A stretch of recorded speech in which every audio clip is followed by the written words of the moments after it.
All right, everybody, welcome back to our final session of the FAIR project. This has been our 6th edition, and I cannot believe that we're on our last day and that we are in our closing session. It's really unbelievable, but at the same time, this entire experience has been so surreal. This was our first time where we incorporated the offline experiences, and I'm sure there's so much that we are going to hear from all of you on that. We've also got a little surprise waiting for all of you, and I'm just teasing it, and perhaps I'm going to, all of us are going to have to wait a little bit before we reveal that to you. But before I begin, let me quickly check in with so many of our dear friends who are here. We've got Violeta, we've got Ramit, we've got Yonette, we've got Dr. Flavia who's here, we've got Elle. I'm so excited that all of you are here. So let me just have a quick check-in with you and how are you feeling? And maybe Ramit, we'll start with you. I'm super excited. I don't want to take too much time, frankly, because I'm just eager to figure out what all of them have in store for us. All right. Violeta, what about you? Same here. Let it begin, because there is so I'm so excited about the results, and especially I got a chance to read the concluding remarks, and they're so promising. So all here. And Dr. Flavia, very quickly from you, how are you feeling? And thank you so much for joining. Thank you so much. It's great for me. This is the first year that I participate, so I look forward to the exchange, and I imagine that there will be a chance to interact a little bit. I look forward to that. Thank you. Definitely. And Yonette, very quickly from you, how are you feeling? I echo the same sentiments of the previous comments, and I'm looking forward to hearing all the things that have happened over the several days. This is my first experience with this, so kudos to you all. Thank you. You have a wonderful background. I love the backgrounds of this group. Yes, I think Yonette has got a different one from the last time we saw you, but ever so beautiful. And all of you would have met our change makers either at the opening ceremony or during your fact-finding sessions. But after that, so much more has happened, a lot more unfolded. And obviously, I'm not the best person to talk about it. So I'm going to request our change makers to share with each and every one of us present over here about their experiences. So over to you. Please let me know if my screen is visible. Yes, we can. We can see it. Okay, so we begin with the 30 people and some of the most interesting words that they have to describe. But I will also have the change makers talk for themselves. So here it goes. Shreem. Yes, hello everybody. I won't take too much time because we are 32 people. So when I joined the FAIR project, I thought that I was signing up for some good old Zoom debates and policy jargon. But what I didn't expect that, to become that girl who barges into a government PHC asking, "Hi, can I help you with a visual communication strategy?" Our cohort of 32 went from strangers to allies, all in chaos. We dove deep into India's public healthcare system with frameworks, breakout rooms, and a lot of Miro board. Step 1 made me realize how I had no idea of what was actually happening on ground. Step 2 had me passionately defending a position that I completely disagreed with. And somewhere between introspecting and rationalizing, I visited my local PHC and realized that there were no actual fine print health posters there. So I made my own, bright, simple, and humane. I literally went from a policy student to a poster supplier overnight. This project just didn't teach me, how to think fair, but it made me do fair. And now whenever I see a government notice, I think I won't roll my eyes at it anymore, and I'll just squint at the layout and wonder if Comic Sans was really the best choice. Okay, hi everyone. So as has been mentioned multiple times, we've done a lot throughout this entire 2 months. Definitely one of the most productive summers I would say I've had. So kind of just to walk through what all we did. we all were strangers. We all got to know each other. We all kind of did speed dating. It was platonic, but it was fun while still being a lot. Then we had our worldviews kind of expanded so much in the entire healthcare system by so many of the amazing experts that joined us. And taking all that, we put it into perspective into the Indian healthcare system that we ourselves went offline and explored. We thought so much. We all contradicted each other. No one fought, very surprisingly, but it was a lot of thinking and a lot of perspectives that came together to actually pinpoint what problems we all saw in front of us, and we all did something that can help make it better. We are all still doing something that made it better, and we're all here realizing it for you. Hi, everybody. I hope I am audible right now. So, covering such a long, I'll be speaking at 2x because covering the entire FAIR journey within a minute is a big boss task we have all been given. And, still I'll start with what I have rather than not beginning at all as taught by the FAIR project itself. So, even the induction sessions, the open houses sessions we had in the selection process, I was assured that this is no ordinary journey. This is going to be some unique experience I'm going to get the way they left us to talk, to discuss, and to share experiences and opinions we had, and the fact that we got selected based on that. So, and moving on to, I think, the most ground forming sessions, whatever which was most groundbreaking was for me was the fact familiarizing, because I knew I was at the right place. I knew this is what exactly I wanted to do. The amazing guests we had, the knowledge we got, it was just the right thing, right place I wanted to be at. Moving on to the PHC visits we did. Who Beer Grills, actually, we did the real adventure finding the PHCs, and I can actually proudly say we can start a show called Women versus PHC, because and it was actually a big reality check. I think I'll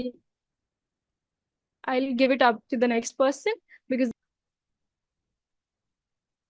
Hi, so the FAIR project has certainly been an experience and a good one at that. When I was like talking about why I want to join the FAIR project, it was mainly about me wanting to do something different, and I did something different. I also learned something different. So I think I've come out as a more knowledgeable person, a better person, and I no longer see myself as somebody in isolation in the arts and cultural sector, thinking if healthcare is for people like us, if we form an important part of the stakeholder population there is, we surely do. And due to the fact finding and familiarizing sessions, I was able to actually learn a lot, definitely unlearn whatever preconceived notions I had, and then relearn whatever I heard from everybody in the alternate points of view sessions and the I sessions and the R sessions. So it certainly was a journey, and it really pushed me to my core, and it was a great experience at everything. So yeah. Hello, everybody. When I started FAIR, I thought that we would do some work, which yes, we did, but it one didn't feel like work, and two, I feel like FAIR was just more about me being a better version of myself. I don't think that I'm a changed person, but I think FAIR sort of invoked something in me, which was obviously within me, but I had probably forgotten about it. And I'm just so glad that I was a part of this cohort. And for me, I think my key learning has been that one, growth is not linear, sorry, growth is not linear, progress is not linear, except one thing, which is the one constant thing, which is the essence for me of FAIR, was that everything is collaborative yet personal. Thank you. Hi everyone. So for me, FAIR project was like a social experiment in which we were constantly trying to test that what happens if you put well-intentioned but slightly unhinged people in a room together and ask them to solve the healthcare crisis and talk about healthcare while at the same time throwing moral dilemmas at them. And it was like I have learned so much from everyone here, and I think I have evolved as a person. I no longer think in black and whites. I think in that gray area that is in between. and I'll miss so many things about this entire journey. And yeah, I'm still in the process of processing the entire thing, and I have let go of the perfectionist that was in me, that was not letting me start things. And yeah, like starting small is not that bad of an idea than not starting at all. So that's about it. And as Isha would, I think, great, next person. Hi everyone. I know we have to talk about the fair journey and about what really matters to us. Now, this wasn't something that I planned to say, but it changed over the last 1 hour. Something that really does matter to me is the topic of mental health, and I came across this one news of this one person unaliving themselves at IIT Kharagpur this morning. Uh, which was really shaking for me. And I know that this video is going to go out on YouTube. So for anyone out there who thinks that things aren't going to get better, just know that there's going to be somebody out there who's going to be there for you, uh, come what may. And yeah, just like if there's anything that I could do with this one bit, uh, I would be really glad. Let's put it.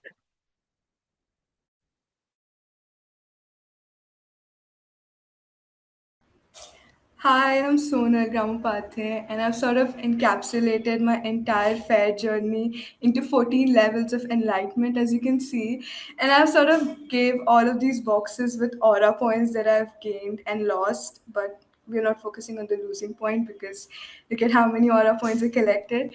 But to me, I think one of the biggest take that I'm going to take, one of the biggest thing I'm going to take with me back is the change makers concept, because learning to adapt to the name of changemaker to actually living the truth of changemaker was a whole journey in itself. And I think a session got me more towards the journey of being a changemaker. I hope that makes sense. And there's never an end to this journey is what I'm actually taking back home from this. So yeah, that's from my end.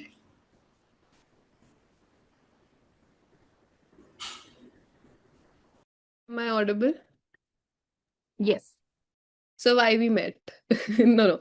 So Fair Project is like not jab we met, it's why we met. And it's basically like a full journey of chaos, existential crisis. But one thing best happened with me is I start using my brain more and I'm a less lazy person thanks to After Party and Kartika. Thank you so much for that.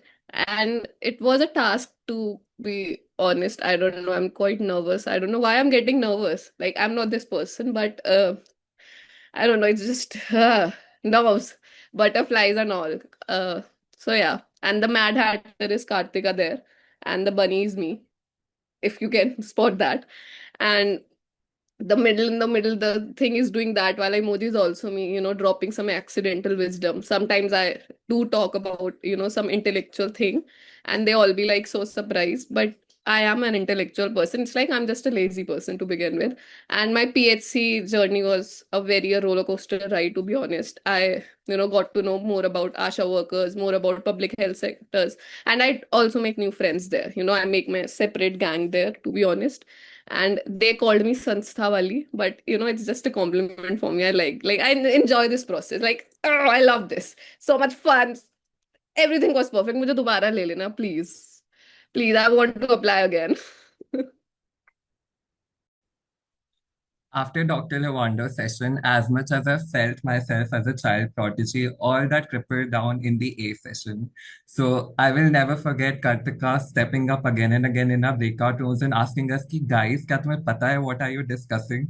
And I'll never forget Isha giving us reminders that Smriti and Samvardhan, we can discuss all of this in the after party. Can you please focus to the agenda of the breakout room?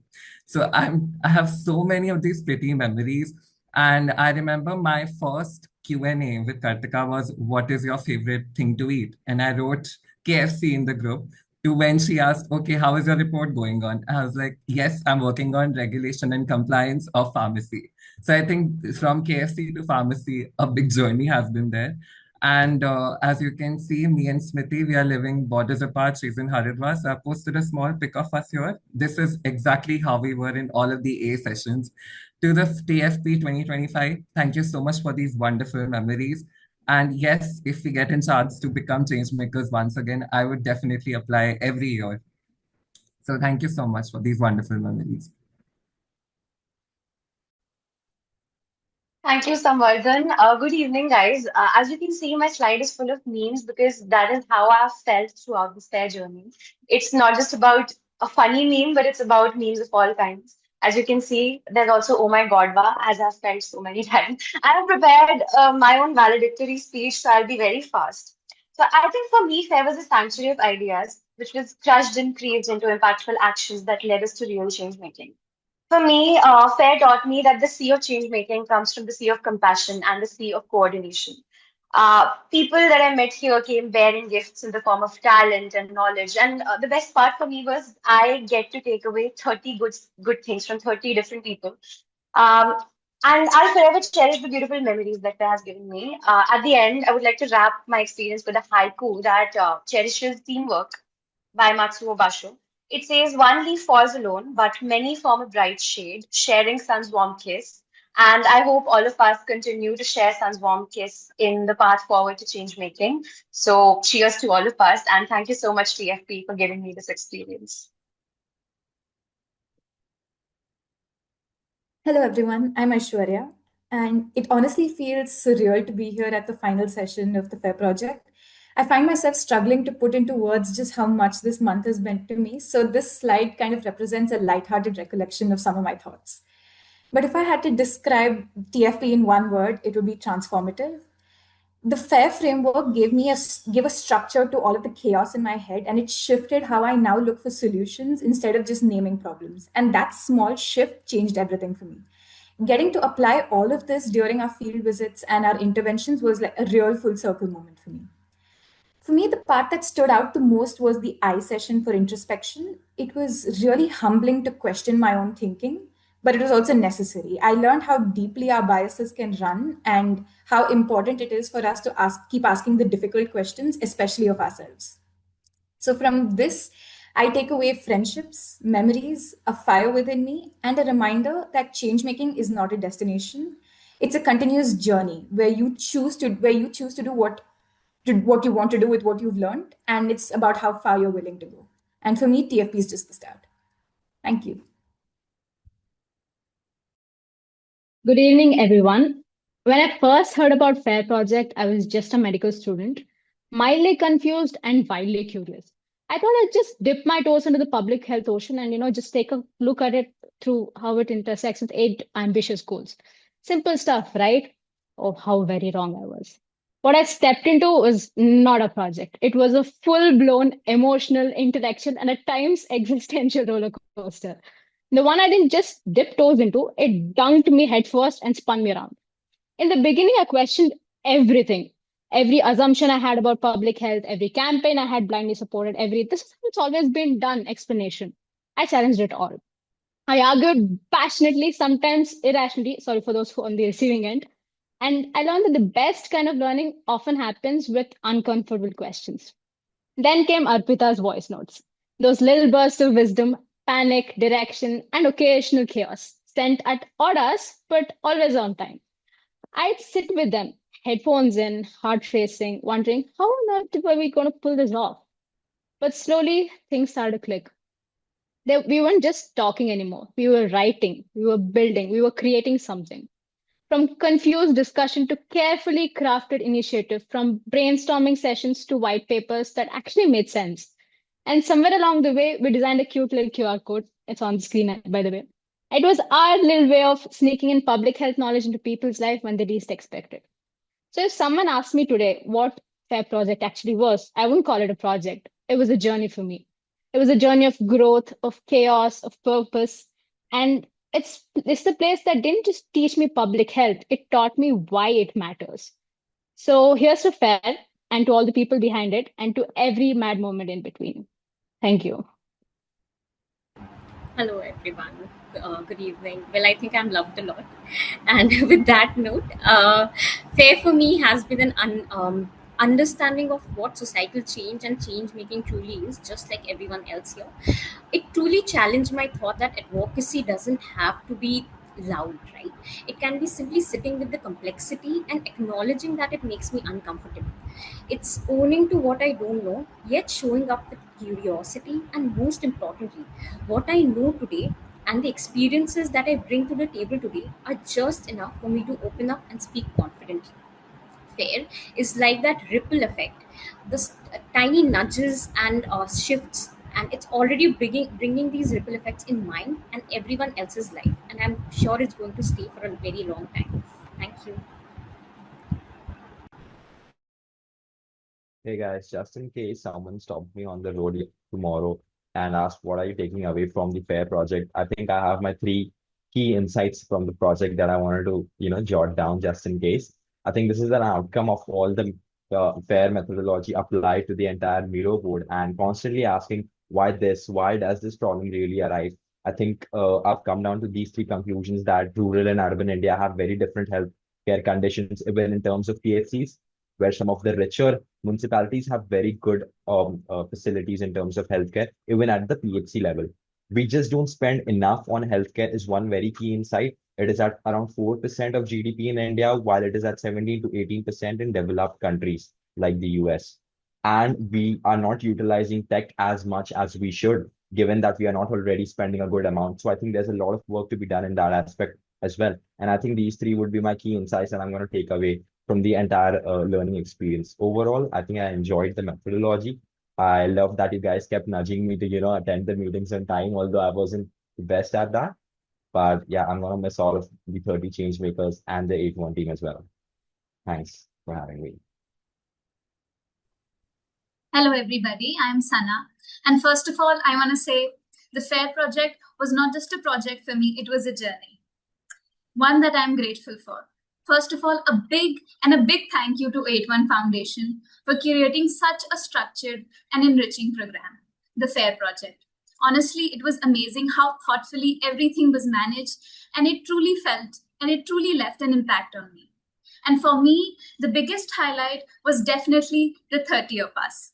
Getting the chance to meet people from such diverse backgrounds, having real, meaningful conversations around public health care in India, it was eye-opening and inspiring. And yes, I made some amazing friends along the way. During our offline immersions, we got to observe the ground reality of public healthcare in India. It was incredible to see progress, especially in digital initiative, but we also saw challenges. And to do our bit, our team created awareness posters and social media handles, helping people understand how to locate and use nearby PHCs through geotagging and simple steps. But it wasn't just all serious. We had super fun Zoom sessions, breakout rooms filled with great conversation and a lot of laughs. Our WhatsApp group, Rooms of Rambles, was always buzzing, and sharing ideas on the Miro board was another creative outlet. Thank you, guys. Hey everyone, Diya here. I would really like to share my experience of visiting the UHTC in my city as a part of this program, because that's when I actually felt like I was becoming a change maker now. So I understood the operational workflow of the place, observed the various facilities, including the OPD, mother and health child section, health counseling, tests done in the lab, amongst others, also making a note and observation of the kind of environment and the lifestyle that the center had. I happened to have a little chit chat with the medical officer and a health professional to understand the patient inflow, the patient profiles, and the possible reasons behind that. Along with my fellow changemakers right here, we all brainstormed possible solutions to common problems that we all came across after visiting these centers in our own cities. All in all, it was a very enriching experience, and I would really like to thank the team at 8-1 for giving me this opportunity. I got to meet some really great people, make memories, make friends I know I will cherish, and also instilling a sense of responsibility and confidence in me to make a change or bring about a change. So yeah, I do look forward to whatever comes next. Thank you.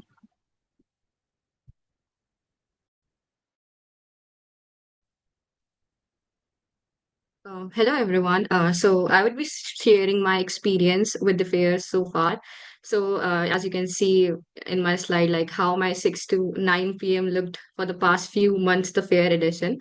So it pushed me out of my comfort zone into a world of PHCs. I really enjoyed working in the for the fair. And what really made it special was we were not only searching for the problems in the PHCs, we were working on the solutions, brainstorming interventions, and that made FAIR really good. And I will be missing all these 31 chain makers and all these AMSA people and the 8-1 foundation people. Will be missing Smriti's message. Please attend the meeting. It's an important session. Yeah. And at last, I would say that FAIR is not just a product, it's a journey that expanded my perception and grounded me into empathy and curiosity.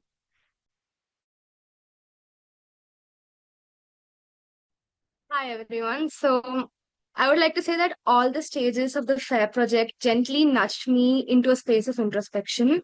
But then, what struck the most was when I stepped into the field, with PHCs and the busy but unfamiliar world of government hospitals, a space I thought I knew, my eyes were truly open. As I listened, observed, and engaged, I picked up little gems of wisdom that I like to call wisdom waffles from the people I met through this platform, Team Fair, us 32, and our guest speakers. These moments and meetings really helped me shape my attitude. What I picked up from our breakout rooms, despite the enemies to lover arc, is that how to act quickly and also when to take a breath, think deeper, and let a solution form quickly. Every part of our journey, whether from piecing, from understanding the problem, from to piecing the solutions together, designing posters, the QR code, and pouring our thoughts on white paper, it felt like we were stitching together a shared hope. And I saw something beautiful in the 32 of us, a spark of kindness, courage, and purpose. This project didn't just teach me how to engage with the world, but it also helped me understand the small but meaningful role I can play in my world. Thank you. Namaste, everybody. Hi, very good evening. Myself, Tushti. I don't know. I don't have everything written down, but what I'm going to speak is totally going to be from my heart. I'm not kidding when I say that it was not just a cohort, it was not just a project. I found my family here. Okay. And I'm not kidding. I'm telling all this from my heart that I really do. And to nutshell of what my experience from the PHCs were. So me and my friend Saummya, we are like the crime and partner. And then we were like, it was 10:30ish in the morning, and we were trying to figure out that where is that PHC that we found in the Google map. But when we were actually on the ground, we didn't find it. But there was this one man that was just sitting right next to us. He was sipping his chai, and then he told us that, guys, what we are looking for is right there. And then we just went there and we were like, okay, should we enter it or should we not? But then we, collected all our courage and then we went in. And there we found this beautiful lady. We had a great chit chat with her. Oh my God. I don't know. I am just going to take this memory with me all my life because she was such a kind and a benevolent person that, oh my God, she asked us, like, would you like to take a sip of tea or something like that? And we were like, no, Didi, we are just having a conversation with you. We are working on this project and we want to know that what all healthcare looks like and what is the system and what actually goes on ground.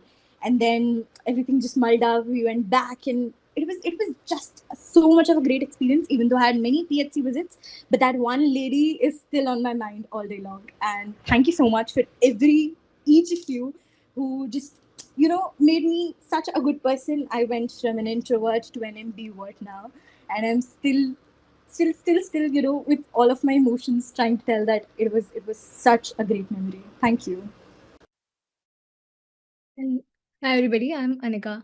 And yeah, I've tried to map out my entire journey, even though it was tough to put it on one slide.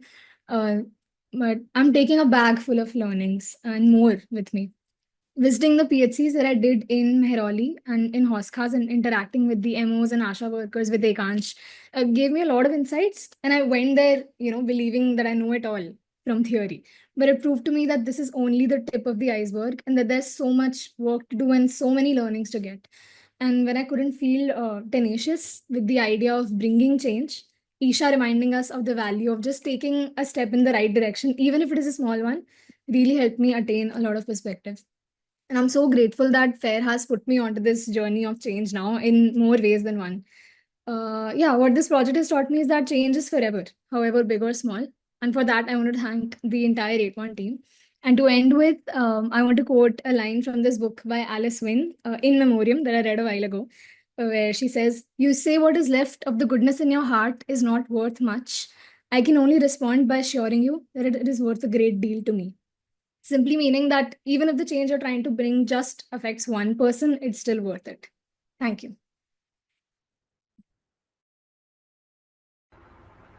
Hi everyone, I'm Shivpriya.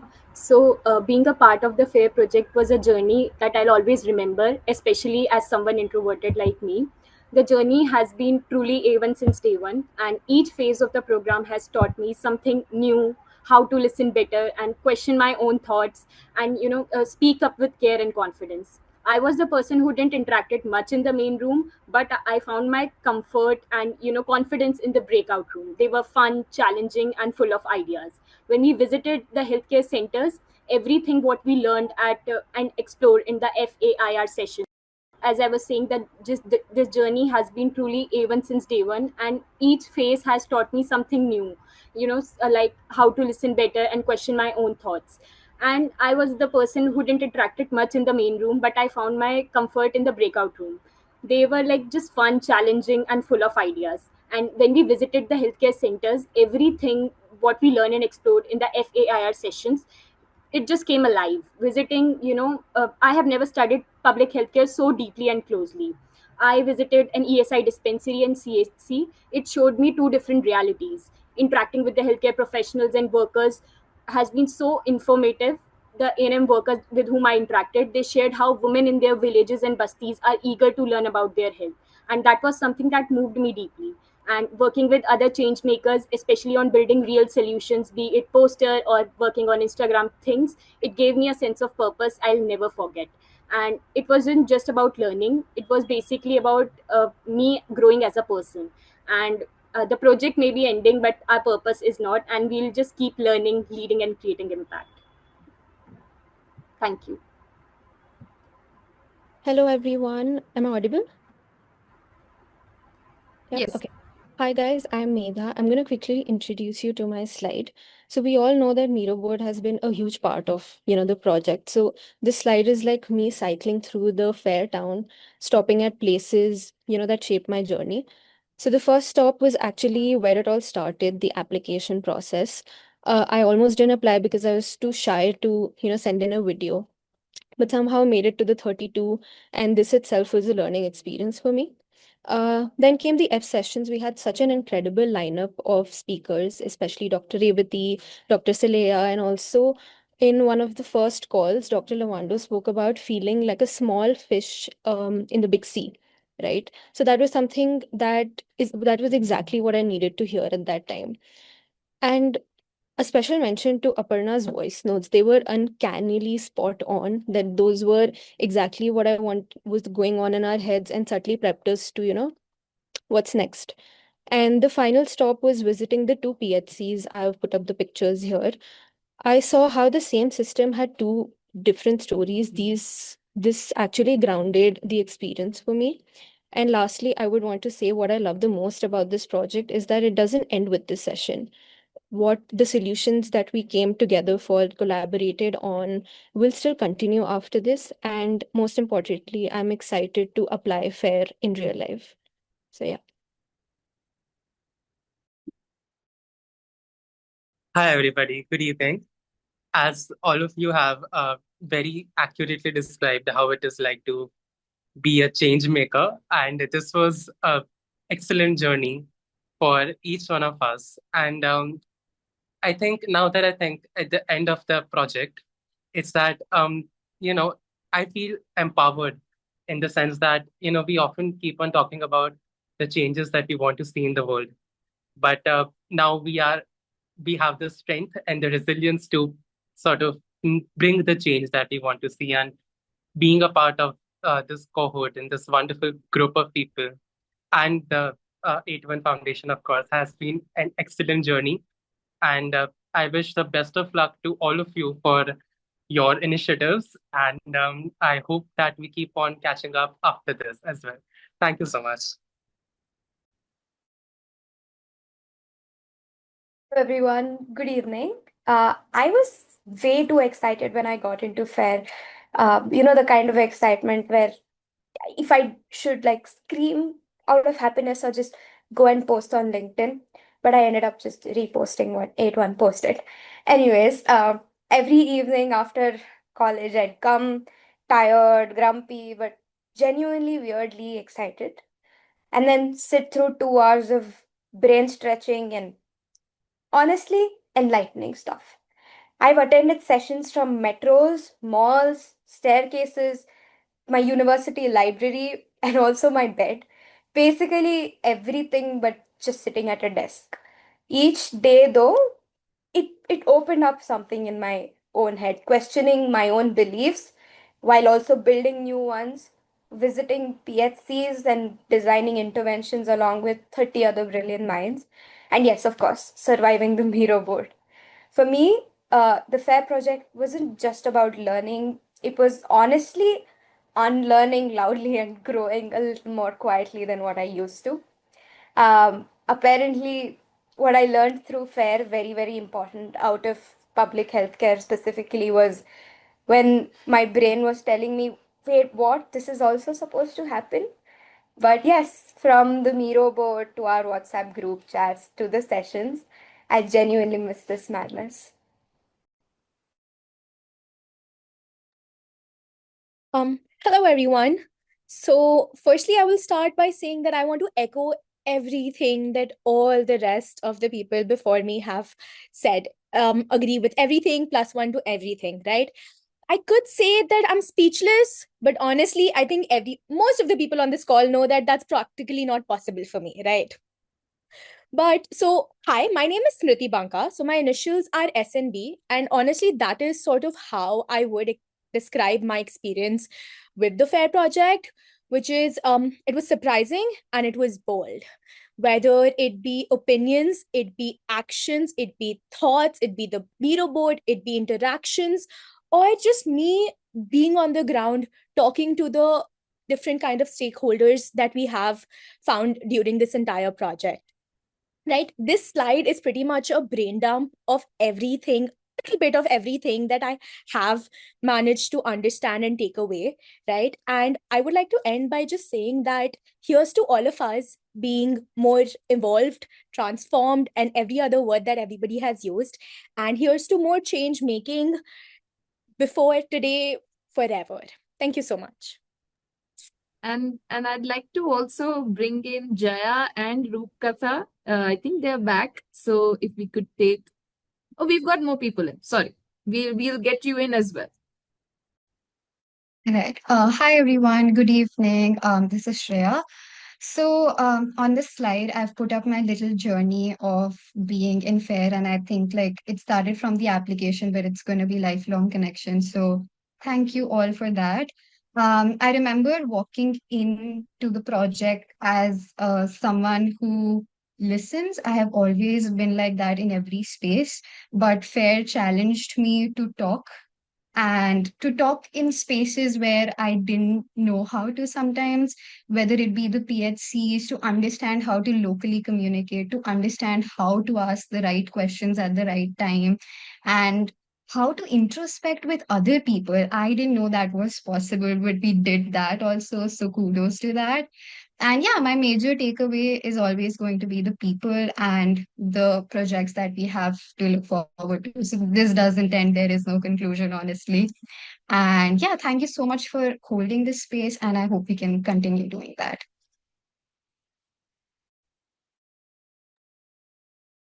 Hello. So I'm not very good at slides, which is pretty apparent from this one. I think someone inserted my intro slide just to sort of supplement my terribly technologically challenged, attempt at making a slide. But that aside, I think the first quote, the reason I put it in, to quote Shakespeare from Hamlet, I think this was my overall thought process during the first week, where we were sort of having sessions with so many individuals, where we were looking into the intersections between healthcare and perhaps topics and issues and goals that we probably wouldn't have thought about on any given day if we just thought about the word healthcare. And I think that overall, and over the course of the last month, I found myself thinking often, like, how does it ultimately connect to me going out into my neighborhood and sort of interacting with my local PHCs, and how does that connect with Dr. Saleyha's sessions and and sort of Flavia's sessions and all of that.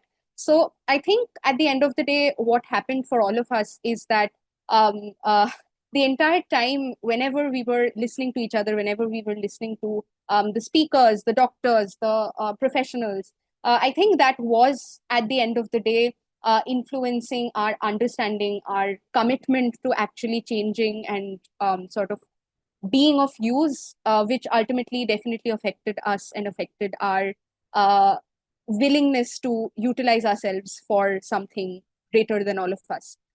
So that, and just going off that same point, I think why the FAIR project was very important to me personally was because I think there's this constant discomfort when you look around yourself as to like everything is disintegrating, everything is not going the way you want it to be. And I think the insistence from the side of the 8-1 project, the FAIR project, the 8-1 Foundation, the FAIR project, all of you, has been to just sort of keep looking inwards, keep looking at what you can do, what you can do to sort of help things. And yeah, that has been extremely, extremely inspiring. So yeah, thank you. Hi everyone. Well, as you can see, my slide is black. After I think asking like a dozen people if that looks okay, I heard that it does not. But I guess I finally found a place where I can execute even some of my oddest ideas.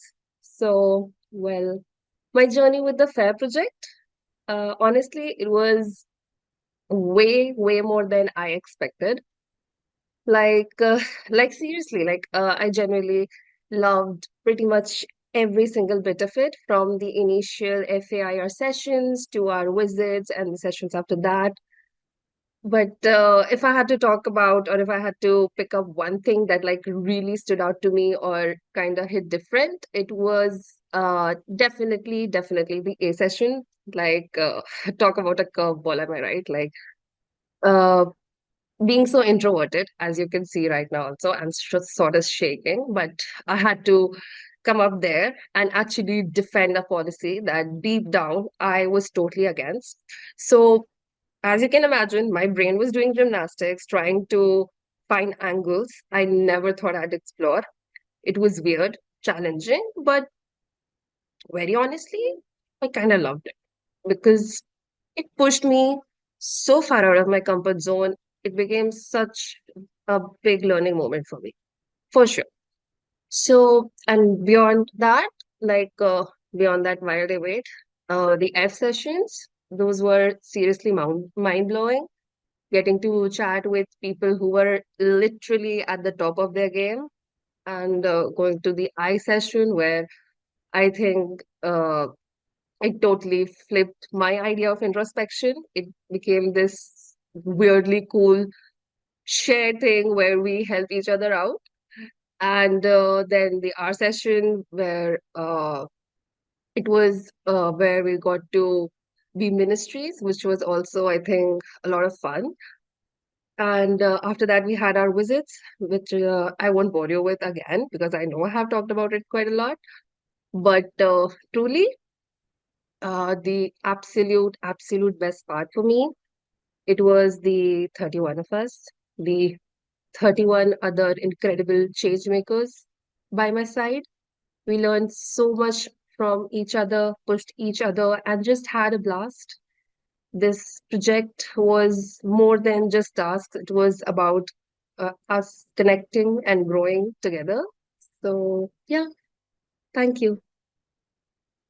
And those were the thriving 30 change makers of this year. Yeah, I am. Hi. Okay, all right.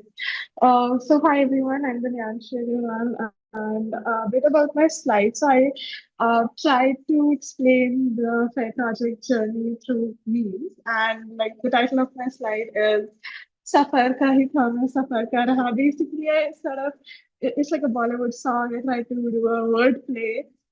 In Hindi, Safar means journey, and I kind of relate it to the change making journey. I believe that change is like sort of a dynamic process like instead of like a destination. You always keep working towards that goal, and you cannot 100% achieve it. So like this is my belief, and I kind of related to that. And so when I got the mail that I was selected in the FAIR Project 125, I was literally on cloud nine, and I just like one of the person said, like I wanted to scream and I wanted to go out there and post on Instagram, LinkedIn, ended up reposting what one it had posted. And apart from that, I think the F sessions were like really mind blowing in the sense that they not only gave me the information and knowledge in the domain, but they also kind of challenged my existing beliefs and biases. And same goes for A session. And apart from that, like I kind of developed a love-hate relationships regarding the breakout room where I was like total personality. I was switching personalities between breakout room and main session.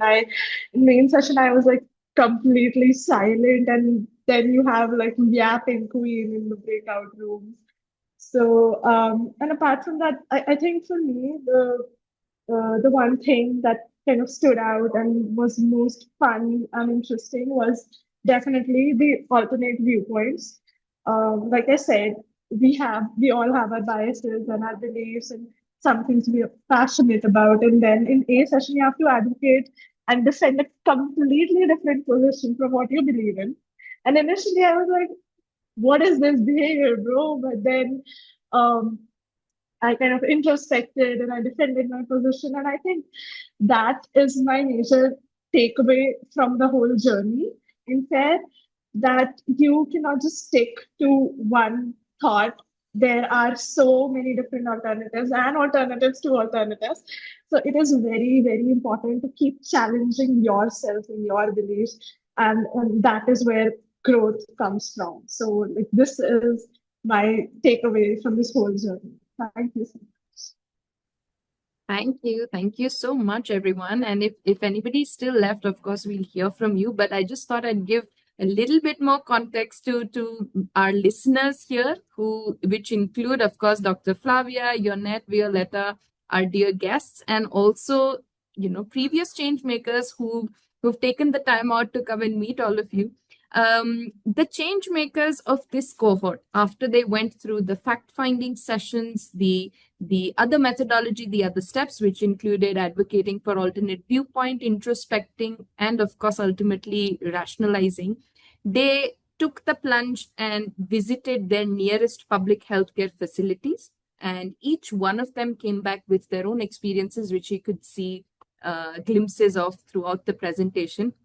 But I'd like to, open up the floor to each one of you to ask them further questions and discussions. And I'd like to take a minute to hear from our guests first before I move to our surprise for today. So anybody who'd like to, Dr. Flavia, maybe you'd like to share a few points. Well, thank you so much to all the Changemaker and to you to invite us to be part of this. I have worked for many, many years with many people working in primary health care. And I've never seen such a large group of excited people about primary health care. So something important has happened in the discussion, because clearly to see the enthusiasm and the realization of what the things that work and do not work in primary health care. And I think one thing that stood out to me was how important the people working in primary health care, from the ASHA worker to the healthcare professional, how important the interaction with them was. And that is very much what it is about. The healthcare system is about the people that care for other people. Now, I also, one more comment I like to make is I liked a lot that you all gather some more knowledge, but also understood that knowledge is not something that you acquire and that's it, but it is a journey that you have to continue acquire and continue in the exchange. And one aspect that I really like to compliment on is this aspect of arguing your position, but also arguing a position you do not agree with. And I just want to tell you that this next week, at the end of the month, in fact, of July, there will be a meeting at the Interparliamentary Union Assembly of the Speaker of Parliament of all the world, okay? And they use exactly this Doha-style debate. So they will, for example, argue whether climate change is gender neutral, it has the same impact on women and men. And there will be speakers of parliament that argue for this position and argue against this position.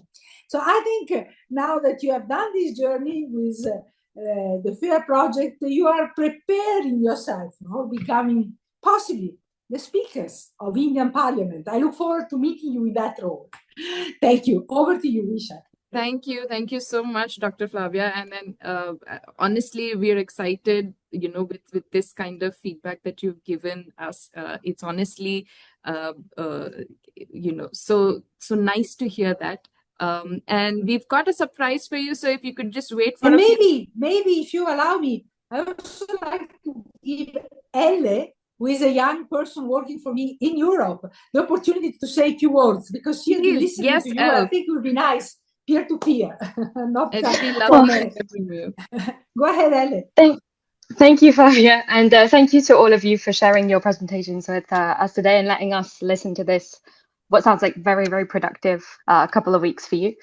Yeah, thank you so much, Avantha. Very, very entertaining. It's very inspiring to see your takeaways from this project, and also have followed the public health fact-finding mission part of your project. So I'll share my reflection kind of linked to that. So I think it's really interesting to see that you're coming from different backgrounds, different academic and professional backgrounds. I think it's really interesting to see how you can apply this equity lens going forward and how you've already shown that from your reflections today. So I think, as we discussed, and as you all well know, we're at a time at the moment, I think we've got a lot of challenges in the world, and keeping this equity lens and the links between public health central to why and how we understand these issues going forward and how we respond effectively to these problems. So I think it's hard not to feel overwhelmed sometimes, but I have the courage that everybody in this group, everybody in this call is well equipped for their next steps. So I'm really happy to hear how this project has helped you find your facts, argue different opinions, and apply some of these theories into practice. And I really, really look forward to hearing more from you, hearing more from the 8-1 project, from the colleagues, and from the project, and continuing to collaborate with you in the future. Thank you so much. Thank you so much for that. Dr. Yonette, maybe you'd like to share a few words? Well, I have to say that I'm very seldom speechless. And as someone who spends her time either lecturing or speaking, generally, this is phenomenal. And when Aisha asked me to participate, this is my first experience, I was sort of, oh, okay, but I am just blown away by what I heard. As a scientist, as a university, as an academic, as a global leader, I interact with people from all spectrums across the world. My passion are the generations behind me, and you all have given me. You've put gas in my engine. You've put fuel in my wings. What a splendid surprise! And I have to say that one of you said, and I should have written your name down, or I apologize, change making is not a destination, it's a continuous journey. And you'll remember who you are who said that. That encapsulates this whole experience that I've heard from each of you. Another one said, advocacy doesn't have to be loud. Oh my God, what a thunderous statement. Ripple effect is another thing I heard. Lasting experience, change is forever. The constant, this is what resonated across what each of you said. And Aisha and your team and your colleagues, I think you should be heartened. You've started a movement that cannot stop, that should not stop. And I challenge each of you, change makers, to, in social network analysis, we talk about nodes. You've each become a node. And you need to carry that on, become that mushroom that buds to the next series of mushrooms. But I want a little fun fact to end with quickly to say to Shaw, I'm a dog person, and the puppy photo really gave me anxiety. So just FYI, Shaw, you lost me there. So I just wanted to say that. So, well, thank you. That's what I'll say for now. Thank you so much. And on that note, if I could have a little bit of a drum roll before I share the surprise with all of you. So very excited because this really encapsulates everything that we've just heard in the last hour and so much more. An experience which will, by the way, not be limited to us, but okay, I don't want to say too much. I'm going to share my screen immediately.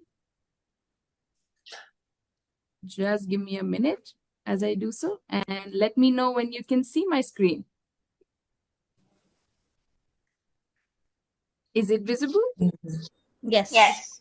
All Visible. right. Oh, wow. So all of this that we would not want, to keep it to ourselves. We would want this journey, our own lived experiences that happened over the past 45, 46 days, to share that with everyone and make sure that the momentum, like Yonette said, keeps on. So yeah, I want all of you, I'd like to walk you through very quickly through this Not So Random Thoughts from India's Youth, a book that we will be sharing with all of you. And let me take a quick minute to, flip through this and give you all an experience of what this is like. So very quickly, obviously, as you can see, we started with our dear friends' voices that set the stage for us. We have JP and Violeta and Ramit who, kicked us off. After that, we had, a little bit of a journey and insight into what the FAIR project is about, why this book, matters, what's within these pages. It includes all the details of our Miro board experiences, which is, by the way, an interactive tool and a board that we used for everybody to keep sharing their thoughts and points. And it just meant that everybody could access it at all points in time and keep sharing. It was like a collective notebook that we all had.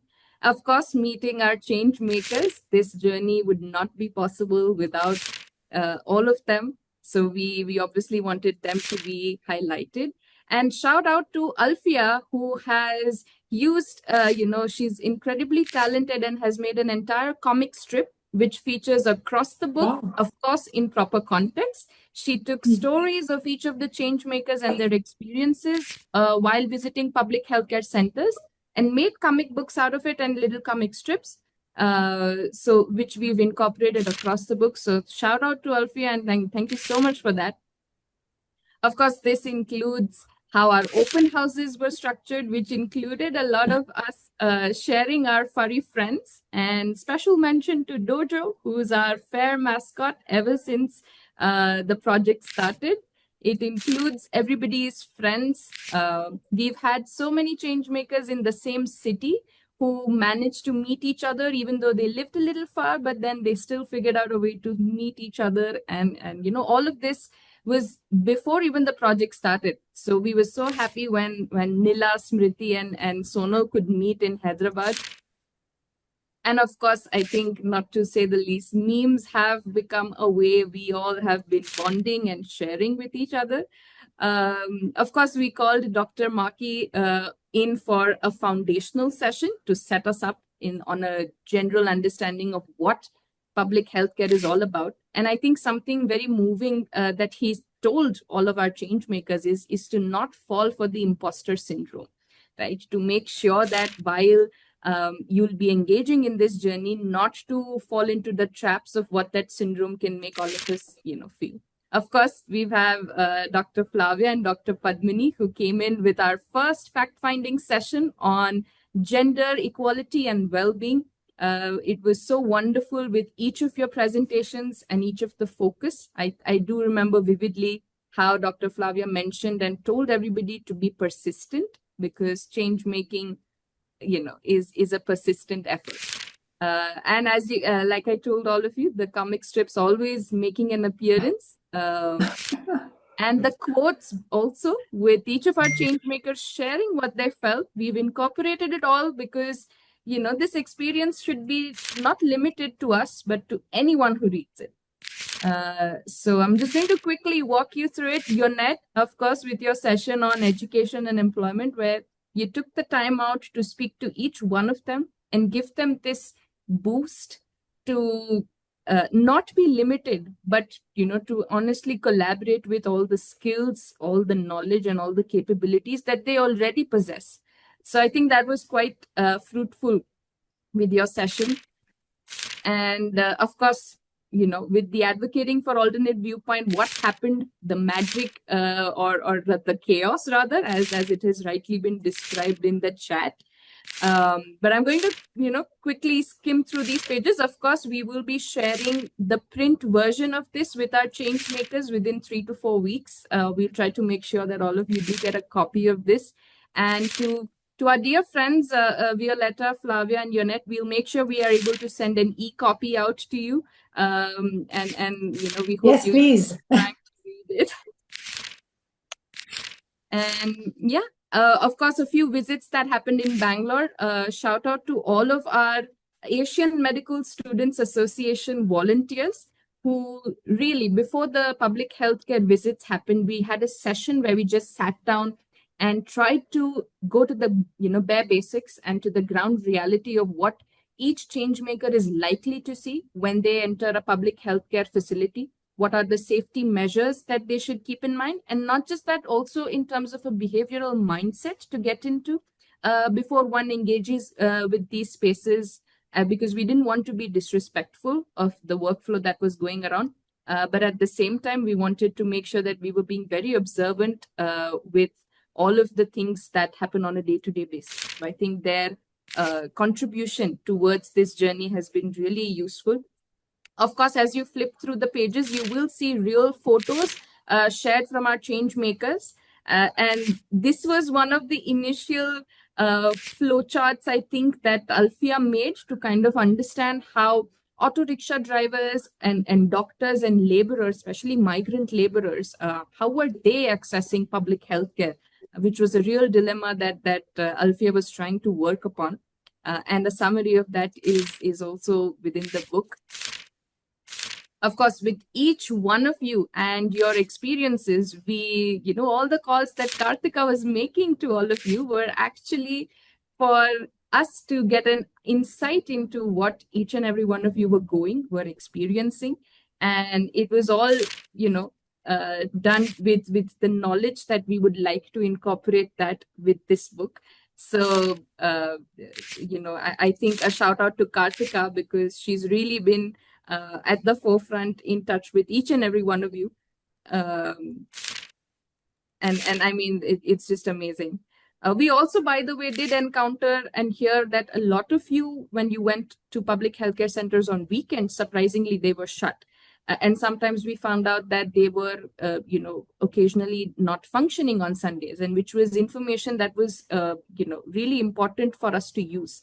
Because otherwise our assumption is always that the medical facilities are open, but then in reality we did see something. So, these were really learnings that shaped each and every one of us and all of our conversations.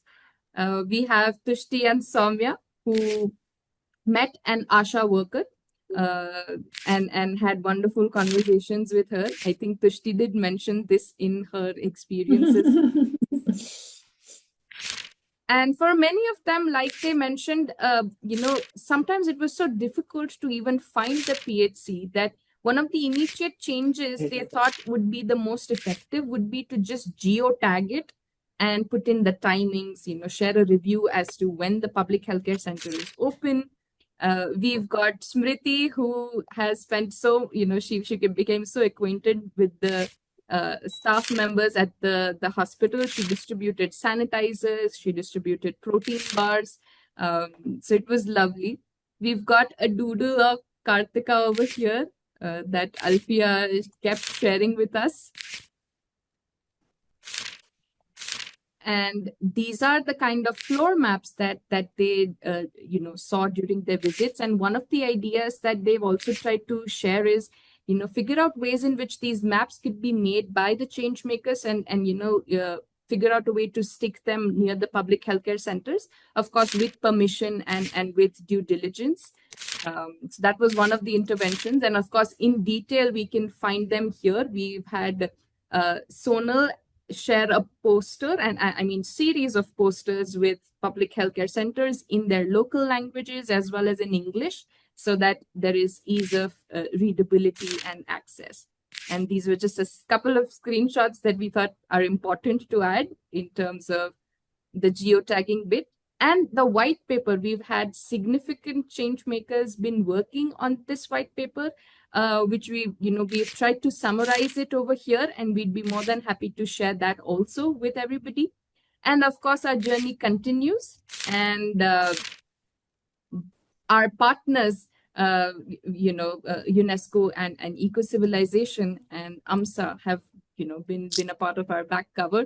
So all in all, this was our surprise, and we'd be happy to share this link with you and also the e-copy. And of course, like I said to our change makers, we are figuring out a way to make sure all of you get a print copy of this. And this was the surprise that we had in stock. We've been sitting on this for quite some time.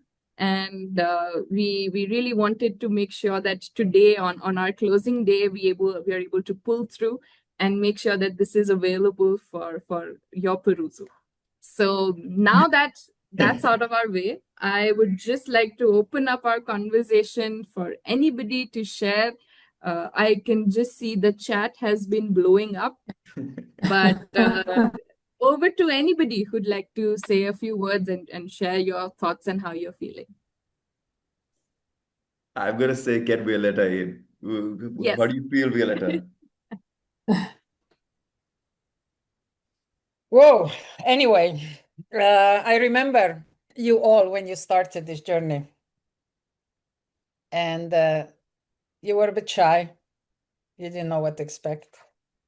And you went through some very strong processes, but look at you, you're still shining, you're happy, you're smiling, and you have this optimistic view of the world, which is so extremely important to face the challenges of the day. And well, I'm going to first congratulate you and thank you for excellent presentations that you've made and for sharing your experiences. And it makes, I would speak for myself, my work, which is just basically holding the space, so much more valuable. So thank you. The second thing is that I could sense some very encouraging lessons that you shared with all of us. And especially that those messages that are showing how you realize that one might know a lot, but in the face of a challenge, never enough. So the team always wins, no matter how smart you are as an individual, no matter how much effort you put in as an individual. But also something that might have not been articulated that well, but it's well articulated in this book, that no matter how much effort you put in, the solution is never perfect. Okay, you're constantly in every step of evolution, you find out that there is actually more to it.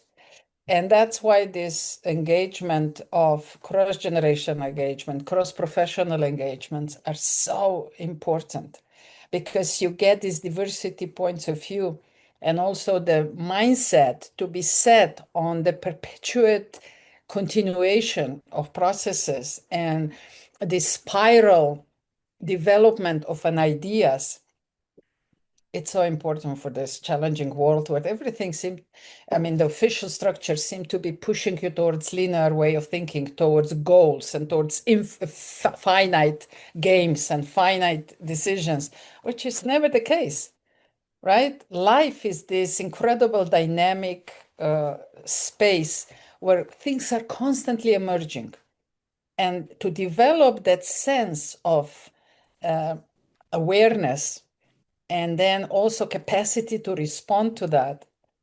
Wow, that is something I sense in you now. You know, that is something I recognize in your presentations and in your attitude. So I'm very much looking forward seeing your engagement further in co-creation of this world, because I believe that that's why 8-1 is holding these sessions, and Eco-Civilization is a very proud member of this movement, is because we do want to see the emerging world being created by people with high level of awareness, with people with high level of capacity to not only recognize the challenge, but to join forces and find the best solution at that moment, but at the same time being able to, as you often said in these presentations, you know, to unlearn, to forget your brilliant ideas, because tomorrow they might not be anymore, but you are the ones who will recognize that first and change them again. So I'm very excited. You're the 5th generation I've been, you know, following through. And I see from the 1st generation what amazing people have emerged, you know, and many of them are here today with us. And they are making a huge change in the world, you know, Kartika, Isha, Parna, and many others. I don't see all the names right now who are present. But, and I know that in a couple of years' times, you will be the ones, you know, you will be the ones who we will look up to and learn from again how they manifest as these skills. And, you know, remember, again, knowledge is a perishable good. You know, you acquire it, but you have to use it, because tomorrow you will have to find a new one that will adequately empower you to address the challenges that you face. So that's the excitement of life, is this never-ending story, constantly changing, constantly readjusting. And that is something that I sense and feel in you, in your conclusions, in your attitude, in your smiles, in your comments, which, you know, and there is one more thing I'd like to point out. Following these generational things, 5 generations, I can see that the young people, based on facing you, you're becoming much more articulated. Of course, you manage tools, even though frustration comes along, but you manage tools really well. And you have this capacity to build on the prior experiences, valuing mentorship, valuing wisdoms that your colleagues have shared from the previous years. And keep up that spirit, and don't be afraid of life. Just go for it and engage, and, you know, never admit that you might have been wrong, and take another turn. So good luck, and it's been an honor following you. Thank you. Thank you. Thank you so much for that. Anyone else who'd like Can to go I say next? something? Please, Yeah. Nandini. Hey everyone, I just want to like point out how both envious and super grateful I am for F.A.I.R to be bringing this together. I think for me personally, it has taken 2 years to get on a track of environmental justice and public health and to explore that intersectionality for myself. Um, and I was not planning on joining today, but coincidentally, my one of my academic papers last semester was based on exposures amongst like auto rickshaw walas and their access to healthcare in Delhi. And I think it's just amazing for me to see that F.A.I.R has been able to put all of this together in such a short period of time, because it has taken me personally such a long time on this journey to be able to just explore this intersection and keep going in on it. So I think having, I don't know, like 20, 40 days and just like going through such topics like environmental justice in such a short frame of time, coming from different professional backgrounds, it's not something that I would have expected 2 years back. So yeah, it's great that you're all having to go through it, and congratulations on doing something that's super amazing. And by the way, I really would like to share, take a minute to share Nandini's showcase with you. I don't know, uh, I mean, you may talk about 2 years and all, but I do remember vividly what your thoughts were actually back in 2023. And I'm going to urge you to listen to that again, and you'll see that 2 years ago we still saw that spark. So it doesn't surprise us, with all that you're doing today. But yes, Guncha. First of all, I would like to say, as much as raising a hand seems very nostalgic to me now, I would not be able to raise hands anymore from the next week onwards. And I think when you're midway through the process, when you know that fair is ending on 18th July, you're looking forward to it. But now it's sinking in. We're already 1.5 hours past the final day of the fair project. Secondly, is my appreciation for the 8-1 team because it requires a crazy level of attention to detail to take out content from voice messages. And I think all throughout when Kartika was keeping questioning us, on the replies that we were sending to the questions, I wondered, who really cares what we are saying? Because there was this doubt in our minds that okay, after 18th of July, there might not be so many opportunities for us to make an impact. But I think as soon as I saw the book and I saw that the opportunities, the replies that I had to give to so many of your questions, I saw them in a physical print. I think it's really possible, it's perfection in practice. So I think this has made my belief even stronger that if you go out there and take a plunge, not everything is too difficult to not attempt in one lifetime. And so I think all 30 of us should create 30 strings of change making. And maybe we'll all be proud of us after 5 years, who knows? So I think lovely effort and I just love it. And I'm going to flaunt how my 4 balls are getting a celebrity mention in the book. Thank you so much for that. Thank you so much for that. Dr. Flavia, maybe, thank you so much for joining, but any last parting words from you? I'd just like to encourage people to remain in touch with each other.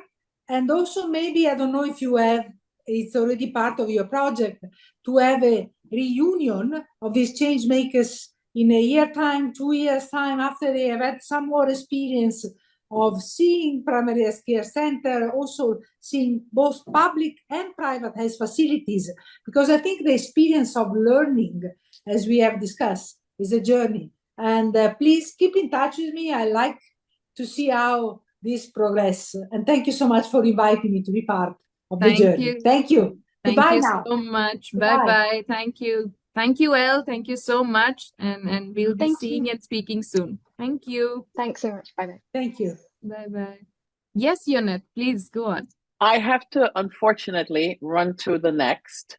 And I just want to say to Aisha, who I know the most, I think Ramit, I've encountered you and some others. I would like Urban Health 360 to be a partner with this, because I think this has so much value. And I echo what Flavia said about having a reunion. There's so much you can do. And I, even influencing across the diaspora, because you have started something that is so important for us today at this very moment in time, very critical. And so I'm going off to the International Panel on Social Progress, and I'm going to mention this, that, so I want to offer Urban Health 360, my organization, as a partner. So let's talk later, Aisha. Definitely. And I sent a note about updating my affiliation in the book. Definitely. Kudos to each and every one of you. I will remember your face and your words I jotted things down. Please continue on this path. You are true change makers. You are the world, and we need you. So thanks again for having me. I deeply appreciate it, and I look forward to seeing you all again next year. Thank you so much, Yonette, and we will definitely catch up soon. Bye bye. Thank you. Of course. Take care. Bye. Yes. We've got so many of our previous change makers who are also here. We heard from Nandini, but anybody else? Ritvik, maybe if you'd like to unmute, if you're able to, by the way, at the moment.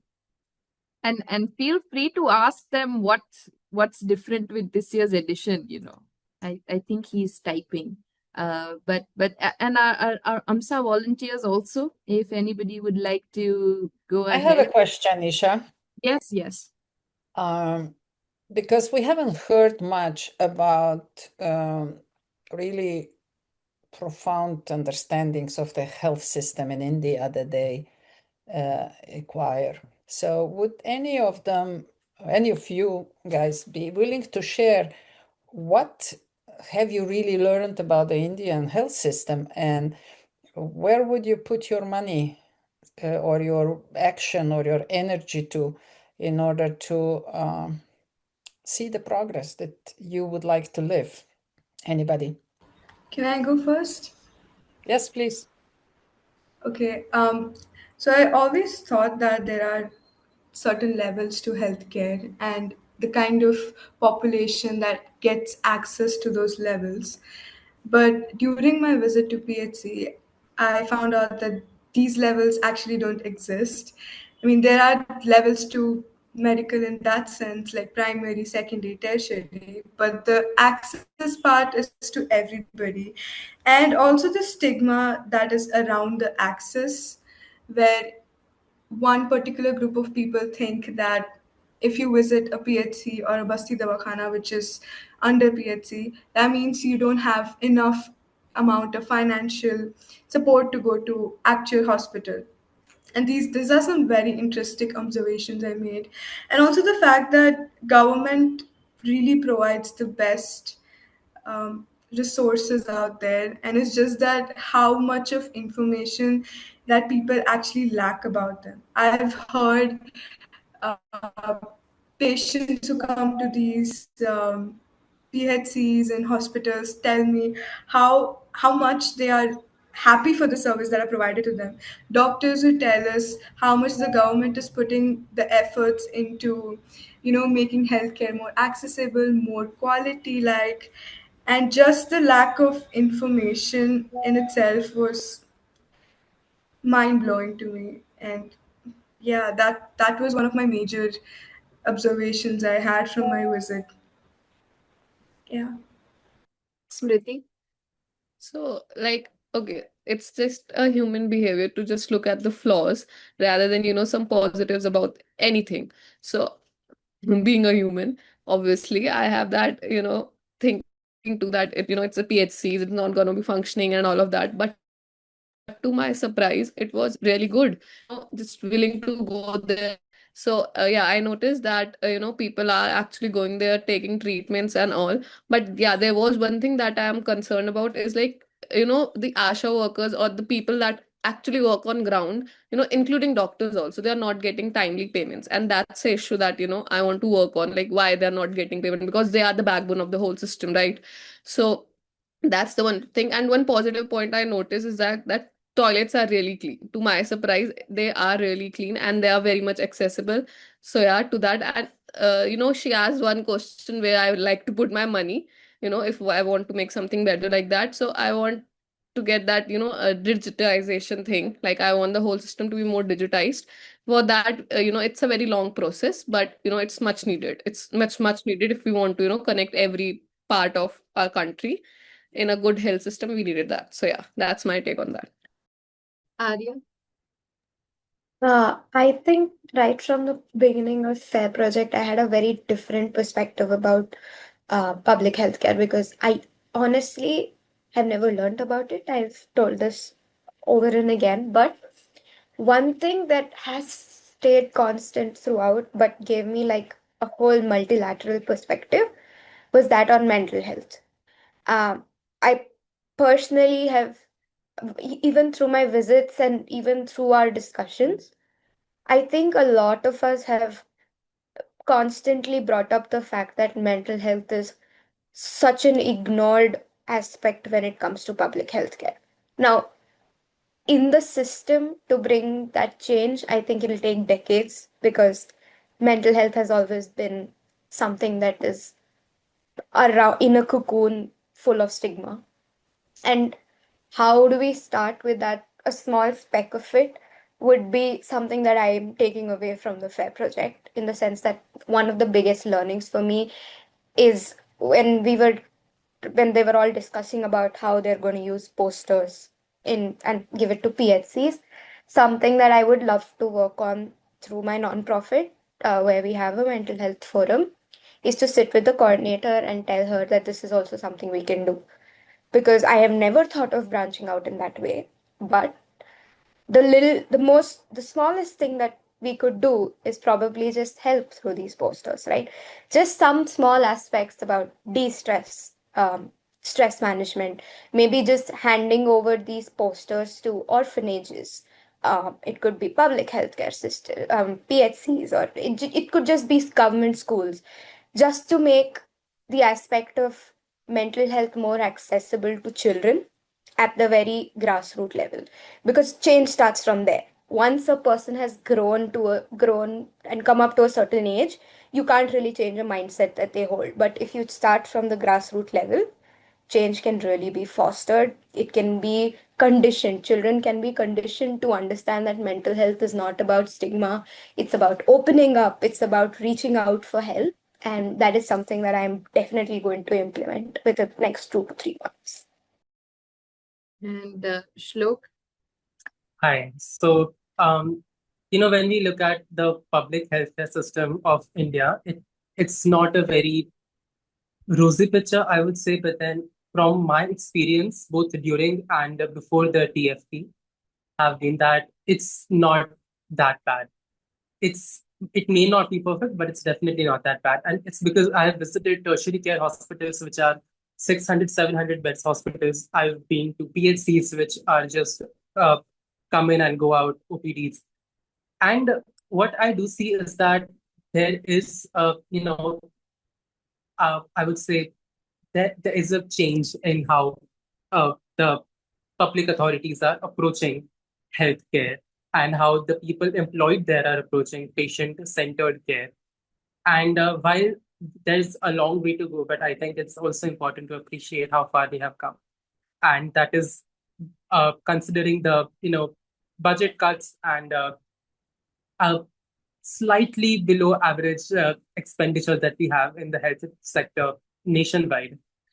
And on top of that, I also do think that my observations, the limitations to my observations could be the fact that these all were observed in one state of India, and we have plenty of places in India, and we know that things are not uniform across India, which is diverse, not just with respect to cultures, but also with respect to government expenditures, which vary from state to state. So, answering to your question, where I would spend my money, if I had money to begin with. But this also, I would like to share my initiative with you, which I am in the process of implementing, is that to ensure food security of the staff employed at the PHC, so that they don't have the burden of, having to cook for themselves and having to worry about cooking and having food. They can come to work without stressing about, what they're going to eat and whether they're going to, whether they're going to get an opportunity to even reheat the food if they have brought it with them. So I'm in touch with some NGOs, and we are working on how we can fix this problem. NGOs which work specifically for food security, how we can fix these problems with their help. And I do think that if we all come together, including the patients who are also the biggest stakeholder, if I may, in the public healthcare domain. We talk about doctors, we talk about government, we talk about this and that, but we forget that the patients at the end of the day are the biggest stakeholder and should have the biggest say in how healthcare sector, not just public healthcare, but even private healthcare for that matter, operates in the public framework, the government framework of it. And I think that as people before me said, that awareness needs to be raised, and as Smriti said, that we need more incentive for uh, employees of these public healthcare institutions, which is something that I would I am proposing and I'm working for. So yeah. Samvardhan. So this was a question which Dr. Violeta raised, that where do you think the money should go, is something which we deliberated upon after the sessions which we had after our PHC visit. And also a very important question, because as public, someone interested in public policy, where is the money going is a very important question to be considered. What I understood, because I visited PHCs in two very different areas, one in Delhi, Rohini, wherein Municipal Corporation of Delhi is operating, and two in Noida. So I could see completely drastic pictures. The most pressing thing which I realized in this exercise was how much the budgets are undermined. Like the budgets are not focused at all. And I'll tell you it's a very drastic experience, because when I was going through these PHCs in Rohini, I could see that there are separate rabies clinic. Why? Because the MCD there has a mandate that there should be a rabies clinic in these PHCs or UPHCs. But the reality was different in Noida. They had an ENT clinic, but there was no rabies clinic, because there the state government doesn't consider rabies to be so much of a pressing issue that they should have rabies unit in every PHC. So these budgets vary in when we talk about interstate allocation, or there must be a tussle between the central government and the state government. So how do we find a middle ground for this? And this is what I think when I talk about funding, is I believe there should be intergovernmental audits on a quarterly basis. Why do I think so? This is important because, and it's not a new concept. To draw a parallel connotation here, NTPC releases tenders on quarterly basis to have their infrastructural projects. And in a similar manner, many governmental organizations, they have invited tenders in external audits to assess the viability of their budgets. Why can't we do that for governmental institutions also in public healthcare? And it is very important. Now, for example, if a state government is mandating that XYZ clinic is not required in these districts, on what grounds are they making this conclusion? A. B, is the state really not in a position to afford these clinics? Because when I see metro cities like Noida, wherein they have made so much infrastructural development, the rabies clinic should be here because there are cases very much coming here. So I definitely believe that external audits is something which these governments should propose, because A, it's time saving. B, there are multiple organizations are ready to supplement these external audits and provide good budgets for these state governments. And C, it's a more systematic manner to approach these different infrastructural difficulties. So I think that is something where the money should go presently, and I'm looking forward to working on the same. Shreya. Hi. Yeah. So, to be honest, coming from a background of psychology, I only had my experience was very limited to private clinics and private setup when it comes to healthcare. This was my first time understanding just the on-ground reality, understanding how a PHC works, and the sort of drastic comparison that we all have been talking about and how it looks completely different. And because of that, I think I went into my field visits and the PHCs also with certain limiting beliefs in some ways.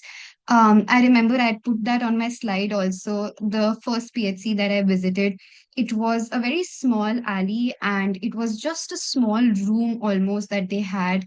And it was barely, it felt like it felt like a healthcare setup. And I was baffled by how are they going to do what, like, how are they going to provide these amenities to begin with? And then once I got to sit down with the staff nurse there, and I tried to understand their everyday functioning, I realized that even though they have limited resources, they are very adaptive. They were able to adjust to those limitations, but at the same time get the most efficient result out of them.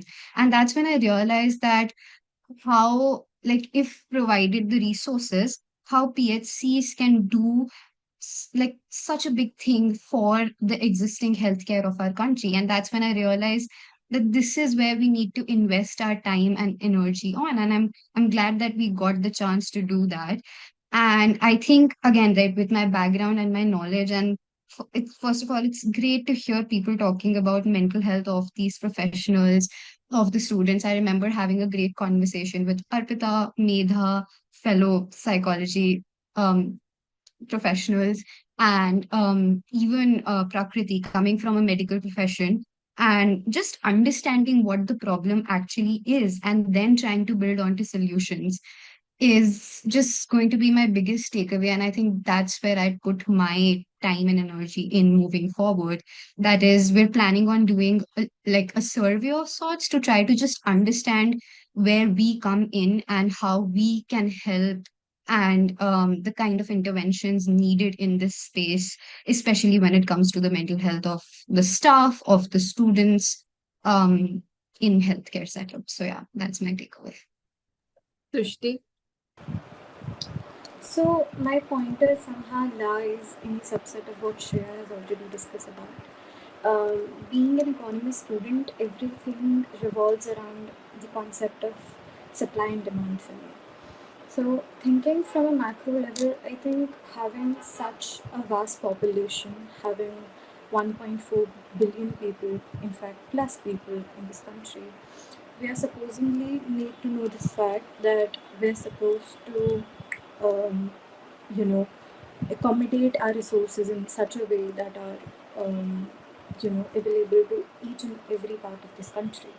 So, take for example, the ones who are not even in the need are, basically using the resources, and the ones who are actually in need or in emergency are getting none. So, we actually have to execute that concept of equity in real life. And also, even though there are a lot of loopholes, I think I can think about billions of points at this point when we think from the economic prospect. The one I'm really excited on, I'm actually working on this research paper of healthcare only.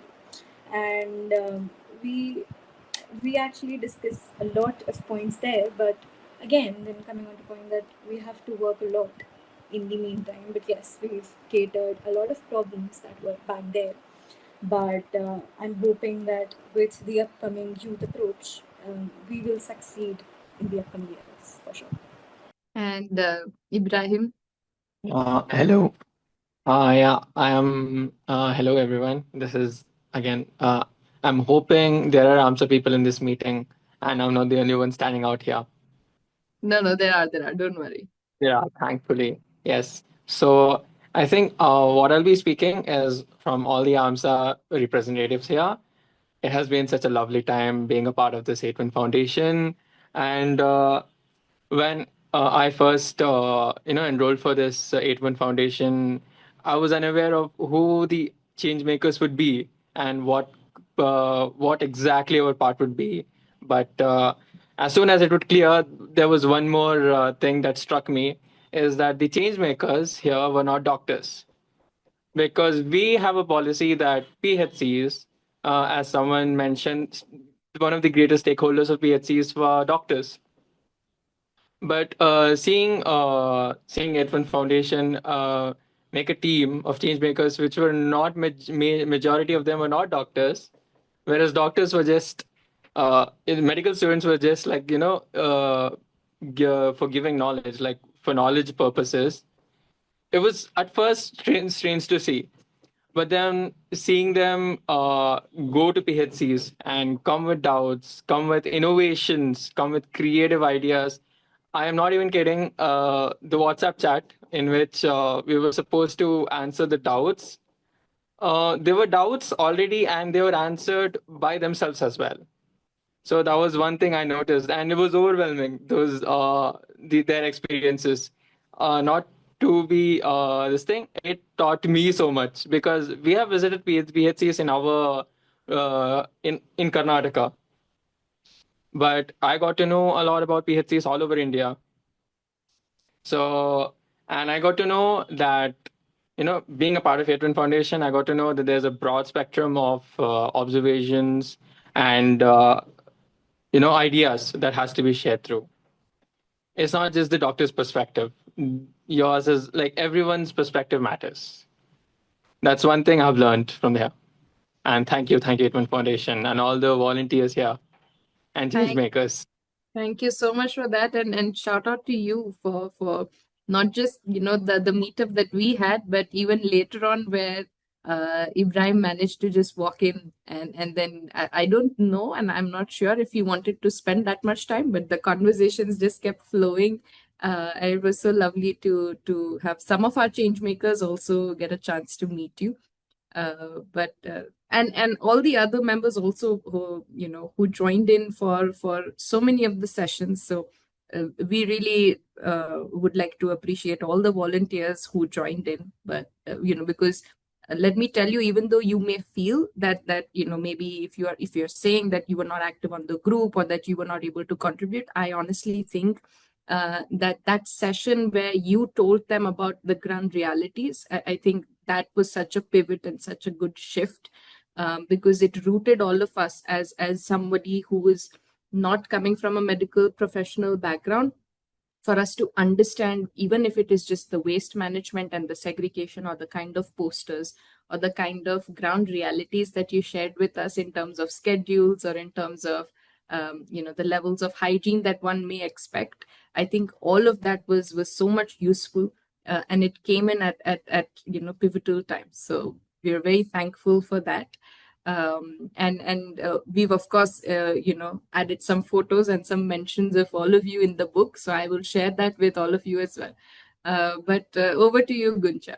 Thank you so much, Isha. I think in the meanwhile, all of you were speaking, I was flipping through the pages of the book to find how many times I've been mentioned, and I'm quite satisfied, I must say. So I think firstly, I would begin with saying that before being a part of FAIR, I never knew that the H for history that I come from could actually contribute to the H for healthcare. And I was very excited to see the small changes made by me, how they could lead to larger impacts. I think the first major takeaway for me is going to be that, if you do not engender development, you will endanger it eventually. So I think, and this especially comes in context to the facility that I visited, where the toilet was in a very poor condition. And I saw that most of the ASHA workers there were females, but they did not bother taking an action of the violation of their personal rights. And I think when half of our population comprises of women, we really should think about coupling healthcare with some gender-led interventions, specifically women-led. Secondly, I think all of us who are sitting here on this call, the change makers, most of us are privileged. So I think one thing that we can really ponder upon is recognizing that privilege and not watching it always from a distance. Why I think all of these things have become so foreign to us is because we do not combine our individualistic prospects to a social change. I think the moment we decide, from the moment we're born, that we owe something to the society, a lot can improve. And I think something that I would really like to see happening in the future, now I don't know how much I would be able to contribute to it, if I luckily, maybe if I'm in the position, but I would really want one social impact project to be made mandatory for young school children. I think that is how we can slowly, push the youth and make them parts of change making and eventually leaders. So I think this is something that we should really think on these lines, and then maybe change it not so far as we believe it is. Thank you. Yeah. Thank you, Violeta. I know you have to go, but thank you so much for being here with us. I will wait for Inin because this is the last and I don't want to miss her comment, but then I will leave. Thank you. Thank you all. Yes. Okay, that's so lovely. Nila, why don't you go next? All right. So, okay. So the first thing that I felt when I visited my government hospital was that the misconception I had about the institution was broken down. It was a big, scary place from the outside, and I've heard a lot of rather rough statements about it. And it was not a place I would have entered by choice. But when I stepped in, I saw that yes, those lines were not exactly wrong, but then that only delivered half the truth because the people running the hospital, they were trying their best, but again, it's a government institution and they have strings attached as well. And the problem, not the problem, but rather something that we don't recognize is that all government institutions, PHCs, hospitals, whatever it is not just that. There's more things to it. Like when I visited the hospital, I could see people, prisoners, basically coming in for their checkups as well. So like it's an epicenter for a lot of things, and not just healthcare. Like a lot of level happens, and that is why there's a lot of complications with it. And also, like what Slok mentioned, that there is no one size fits all solution with anything, because the healthcare institutions I visited in Maharashtra and the healthcare institutions from Kerala, where I grew up, are completely different, and the problems are different. So my two key takeaways are that one, the solutions have to be altered to the place, because I like with Maharashtra, overcrowding was something I noticed. But with Kerala, I did notice that, maybe the behavior of the staff, that's something I pointed out. So, like, there are two different things, and these are rather more pressing problems than the other. So, there is that. And the other thing is that even though there are a lot of flaws with it, we often don't acknowledge the people running these institutions. Like, there are multiple flaws, and I'm not saying that they're not flawless, but the doctors there are trying their best, the nurses there are trying their best, the receptionists are trying their best. They are rude, but they're dealing with like 200 people at once. So that is where the rudeness stems from. And we should look at under, like, taking that burden away from them. Some of the solutions I discussed in the oh, my name is in on Zoom. Okay. I do not know what that is. I am Nila, and that is my name, but thank you for the comment. So yeah, one of the things I noticed, like one change, if I could not do it, thank you for changing my name. So one of the things I could not do at this level, at the authority that I have, but it would be something to change the way that employment works. I want more people working in the healthcare, more doctors, so like not one person is working for multiple hours or multiple days consecutively. If when I get that power, maybe it's something I could pitch, but something that I could do from my this level. And the initiative I started, it has not progressed very well as of now. But basically, like I said, I was very unfamiliar with this health institution. It was a big, scary building. And a lot of people share that same emotion, especially kids. Something I wanted to do with that in government schools or like NGOs where they assist kids with it. Maybe a session where you help these kids familiarize with the PHCs and the healthcare facilities, like where is the nearest PHC to the kid's house? What services does the PHC provide? And how do you ask for help once you go in the hospital? Or who do you ask for help? So like all these points kind of familiarize kids with how the healthcare system works. And one, they themselves can do it. They can also pressurize their parents and other adults from their family to go and take help from these service institutions. There is that. I spoke with the NGO wing of my college, but as of now, there's not much progress been made. But then let's see what happens and how it unfolds. And thank you for staying back and listening in. Bye, Violeta. We'll see you very, very soon. Thank you. Thank you so much. And yes, Alfia, our star for today. And really, thank you. Thank you so much for all those comics. I know a lot of people have already congratulated and said that on the group, but I really need to, say this to you. It was just brilliant. And we're so happy that it's found, a lot of place in that book. So yeah, over to you. It was so overwhelming and emotional for me to look that on screen. Like I almost cried, and I don't cry that easily. I don't know how to process this. I think I'll take my own sweet time, and I think because we had limited time and I had to do it in limited time, so I also did not have time to think about it and see that how it looks and stuff. I was just making it and trying to capture the spirit of the comic. So I'll also go back and read them more carefully of what I have made, because currently it's like I don't think I have made those comics. I don't even remember when that happened, because most of them were in the middle of the night. So yeah. But I honestly, we zoomed into even the initial three posters of sorts that you made after you made your visits, and they made so much sense, by the way. I really, I mean, it was not like it felt like somebody had spent hours on it or days on it, but I know for a fact that it was something that you needed to do, like that, that flow to come out of you, to put things into paper in that creative process and that medium. And it really shows, I think. So honestly, I don't think it's a matter of time or the amount of days that you spend on it. It's about that flow that you get into. And I think It's it might be about how worth. No, go on.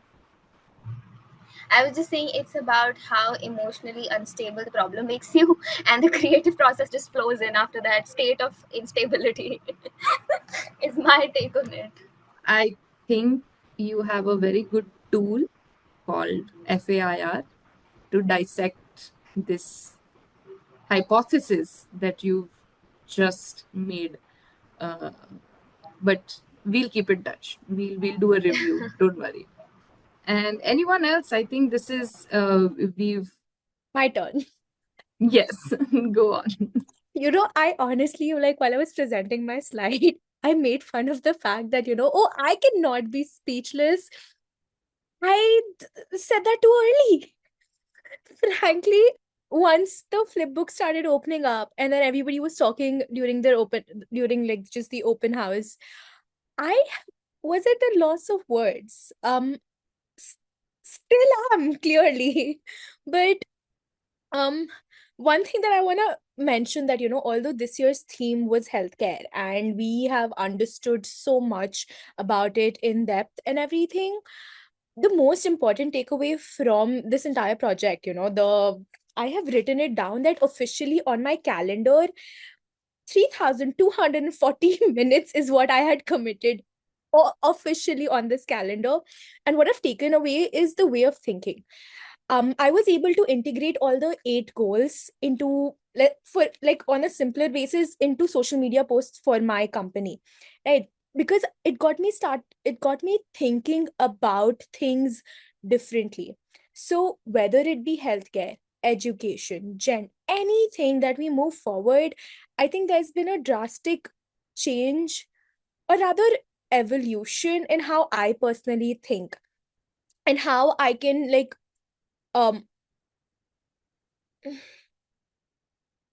integrate different aspects of different things while making decisions, while make coming up with questions, rebuttals, anything and everything. And that is about me. Thank you. Anyone else? I'd like to say something. It's Please. not that deep or elaborate, but I'd just like to say that today's session, and really the whole journey from the first day or the first night that I applied to TFP, to the selection rounds, to the open house, and then all the parts of FAIR, the PHC visits, all the messages and the calls and the memes and the doodles, everything in between, and to this session today. I have loved every minute of it. And I would like to take a minute to thank all of you, the 1A team, as well as all of the cohort members. You guys, no, you guys could not have been any sweeter. And I feel like one of the reasons why this project is so great is because of the people that make the project, which goes without saying.